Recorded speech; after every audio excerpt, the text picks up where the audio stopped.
89 doctors day special కుటుంబ సభ్యుల medicine పై 50% తగ్గింపు. డాక్టర్ కన్సల్టేషన్ ఉచితం. డైట్ మరియు ఎక్సర్సైజ్ చార్ట్, ఇమ్యూనిటీ బూస్టర్ మరియు ఫ్రీ కౌన్సిలింగ్. అన్ని రకాల అనారోగ్య సమస్యలకు 89 తో పరిష్కారం.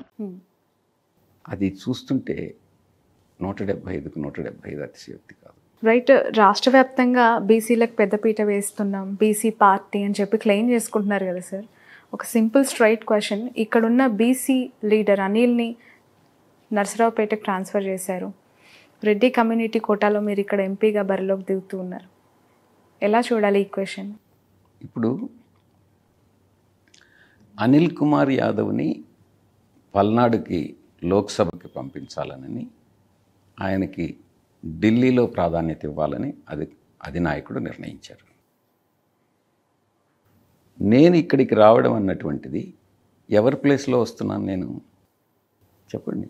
వేమిరెడ్డి గారు లేదు, ఆదాల ప్రభాకర్ రెడ్డి గారి ప్లేస్. సారీ, యా, ఆయనని ఇటు ట్రాన్స్ఫర్ చేసి, యా ఎగ్జాక్ట్లీ. ఆదాల ప్రభాకర్ రెడ్డి గారు రూరల్కి వస్తున్నారు, ఎందుకంటే కోటంరెడ్డి శ్రీధర్ రెడ్డి వెళ్ళిపోయాడు కాబట్టి.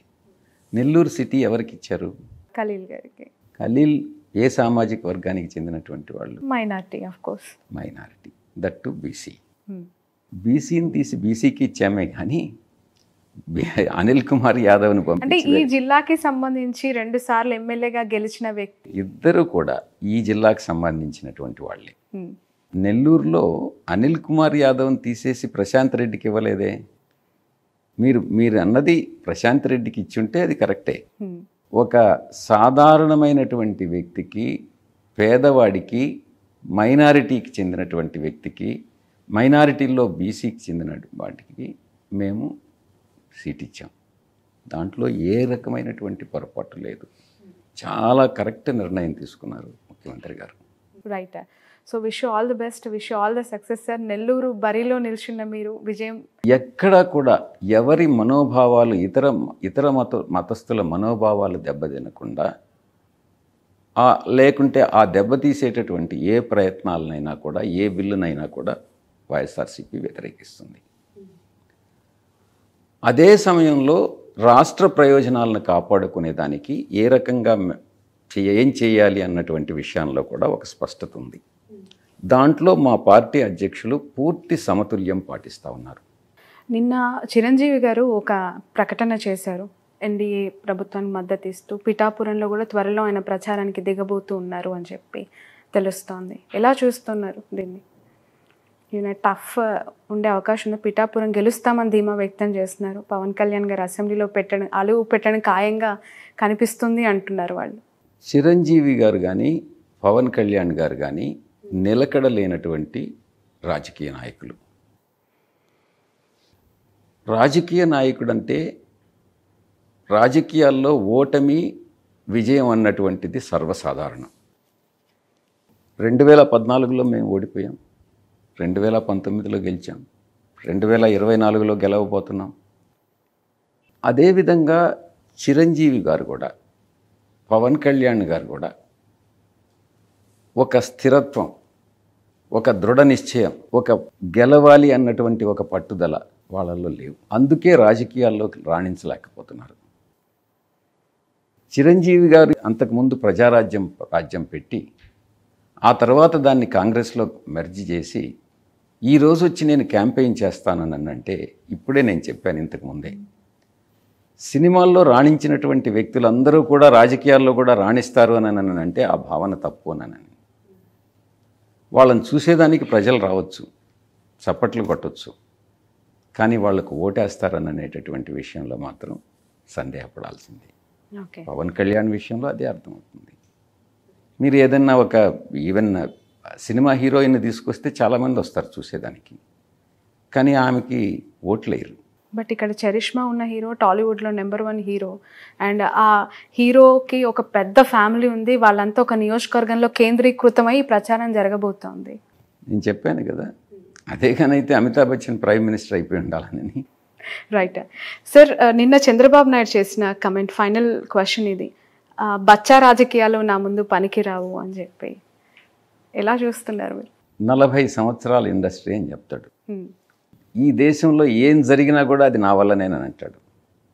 అసలు మైక్రోసాఫ్ట్ చైర్మన్కి అసలు కంప్యూటర్ నేర్పించింది నేనేనంటాడు. సాఫ్ట్వేర్ని నేను ఇండియాకి తీసుకొచ్చింది నేనేనంటాడు. అది ఎంత దురదృష్టకరమైన. అబ్దుల్ కలాం గారిని నేనే ప్రెసిడెంట్ని చేశానని అంటాడు.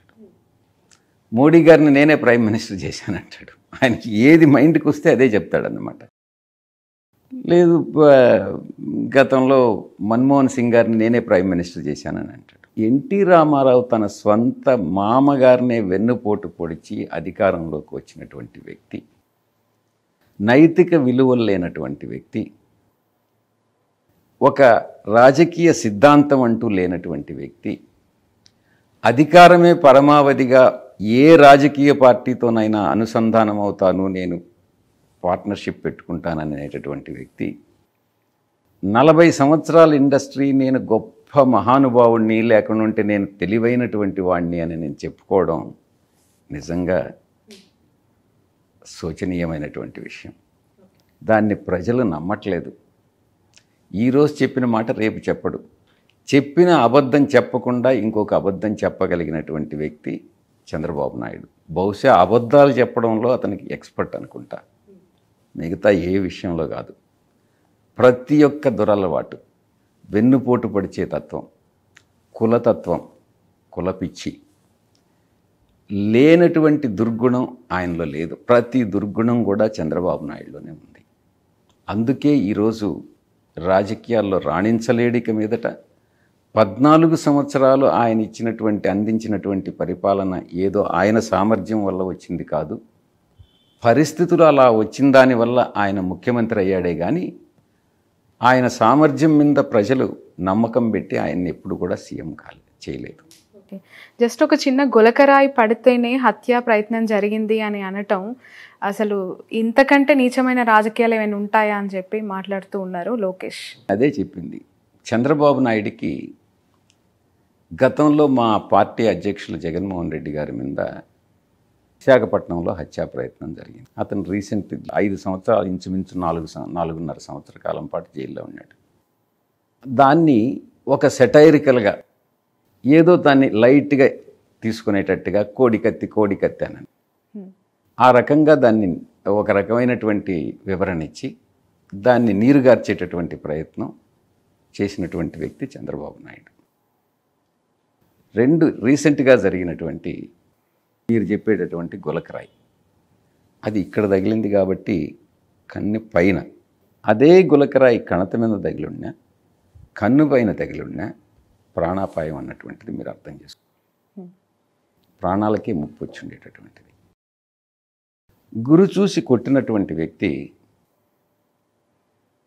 ఆ వ్యక్తి యొక్క దురుద్దేశంతోనే రాయేసి ఉంటాడు. రాయి పూలేశారు అని అంటే ఒక అర్థం ఉంది, రాయితో కొట్టాడు అని అంటే దురుద్దేశంతోనే కొడతాడు.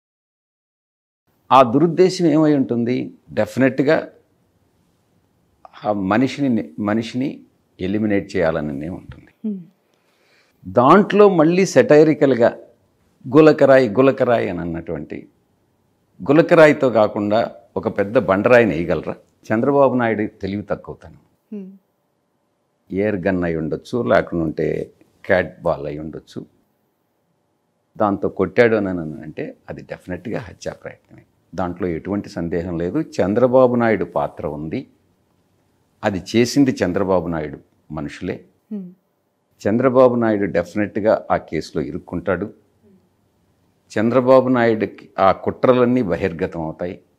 దాంట్లో చంద్రబాబు నాయుడు తప్పకుండా జైలుకు పోతాడు. రైట్ సార్, 2024కి సంబంధించి ఫైనల్గా మీరు ఎంత విక్టరీ అంటే ఫిగర్ ఎక్స్పెక్ట్ చేస్తూ ఉన్నారు రాష్ట్రంలో వైసీపీ అధికారంలోకి రావటానికి? ఎందుకంటే మీరు సర్వేల మీద నమ్మకం లేదన్నారు, ఎలా అనుకుంటే అలా సర్వేలు వస్తాయని చెప్తూ ఉన్నారు. మీరు ఎక్స్పెక్ట్ చేస్తున్న ఫిగర్ ఎంత?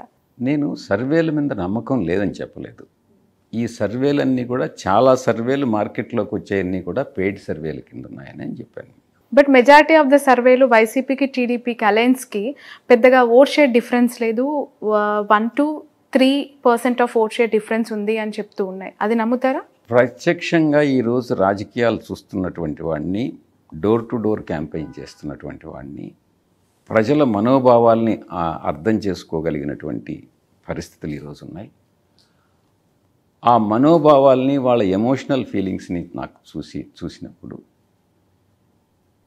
నాకున్నటువంటి ఫీలింగ్ ఏంటంటే 100% ఆ నాయకుడి పట్ల ఉన్నటువంటి ప్రేమ, ఆదరణ, స్పందన గాని చూస్తే మా యొక్క లక్ష్యం 175కు 175 అతిశయోక్తి కాదు అన్నటువంటిది నేను బలంగా నమ్ముతా ఉన్నా.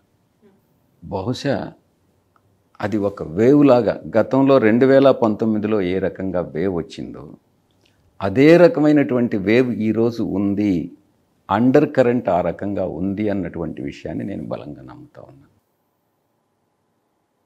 బహుశా అపోజిషన్ ప్రతిపక్షాలు ఇది అతిశయోక్తి అని చెప్పొచ్చు, వాళ్ళు అధికారంలోకి వస్తున్నామని చెప్పుకోవచ్చు. కానీ ముఖ్యంగా బడుగు బలహీన వర్గాల్లో, పేదల్లో, మీరు ఒక్కసారి పేదరికం అంటే మీరు చూడాలి. అటు శ్రీకాకుళం, విజయనగరం సైడ్ ఈరోజు కూడా, ఇప్పటికీ కూడా, గత 5 సంవత్సరాల క్రిందటి వరకు కూడా శరీరం మీద ఆచ్ఛాదన కూడా లేనటువంటి కొన్ని కుటుంబాలు రిమోట్ ప్లేస్లో ఉంటాయి. వాళ్ళకి నెల అవ్వాతాతలకి, వాళ్ళకి బయట కదలలేనటువంటి వాళ్ళకి, ఎవరైతే వివిధ అనారోగ్య కారణాల వల్ల బయట రానటువంటి వాళ్ళకి నెల పెన్షన్ అన్నటువంటిది వాళ్ళ ఇంటికి చేరుతుంటే వాళ్ళకి ఒక హోప్, మాకు దేవుడే జగన్ గారి రూపంలో వచ్చి మాకు సహాయం చేస్తున్నాడు అన్నటువంటి ఒక భావన